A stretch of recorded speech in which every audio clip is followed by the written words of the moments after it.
Take y'all on a little walkthrough real quick. I think I maybe showed this before, but I'm just going to show you how I've got everything rigged up now so that my sprinkler system will actually operate off the pump.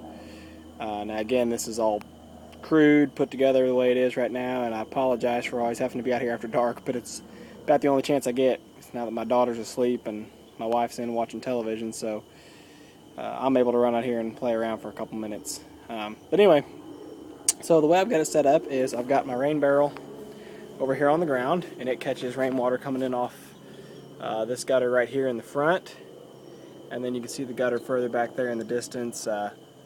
This gutter back here, that catches all the rainwater off one half of the garage, and then this gutter that comes in right here catches all the rainwater off the opposite half of the garage and also off the roof of this little lean-to off the back. So anyway, I'm pumping out of that barrel.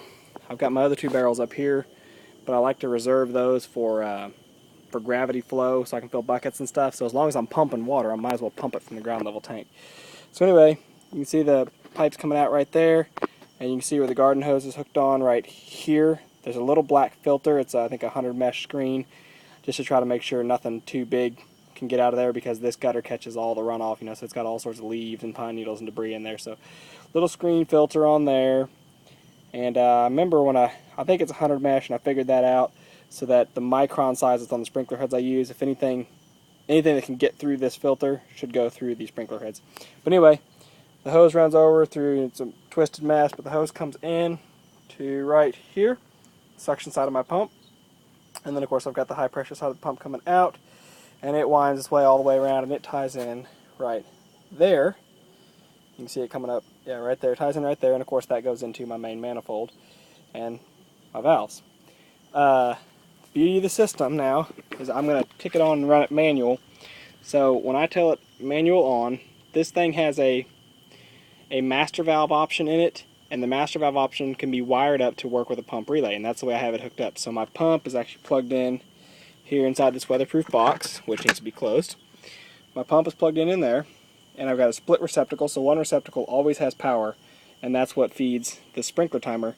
The bottom receptacle only has power when the pump relay kicks on. So when I turn this thing on, it's going to send a signal saying, hey, open the master valve so that everything can run. What that's actually going to do is send a signal to the pump saying, hey, kick the pump on, and the pump will turn on and start pumping water from the tank. So we're going to go ahead and hit it, and you'll hear my pump kick on. Hit it the first time, it's going to say, are you sure you want a manual all? Say yes. Hit it again. There goes the pump. So the pump kicks on now, and I just heard my valves. We're on number 4 cycle only, because that's the only bed that I have hooked up with sprinklers properly right now.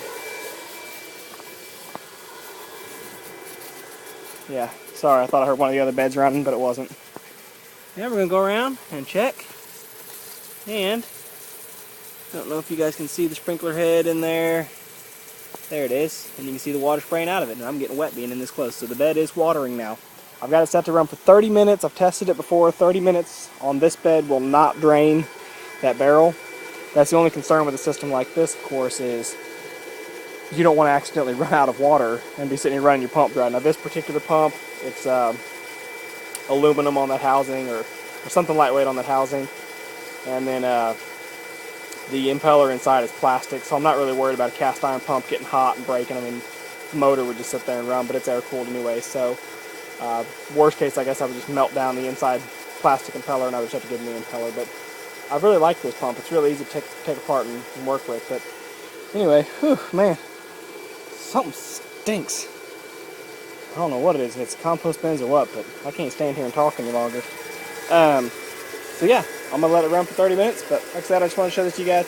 I think maybe I put a video up before where I was testing the system, but best of all, no leaks, except for this little drip here. I still haven't fixed that drip. I know somebody commented on my last video and said to hurry up and fix it and quit being lazy. I'll get around to it maybe someday. Maybe.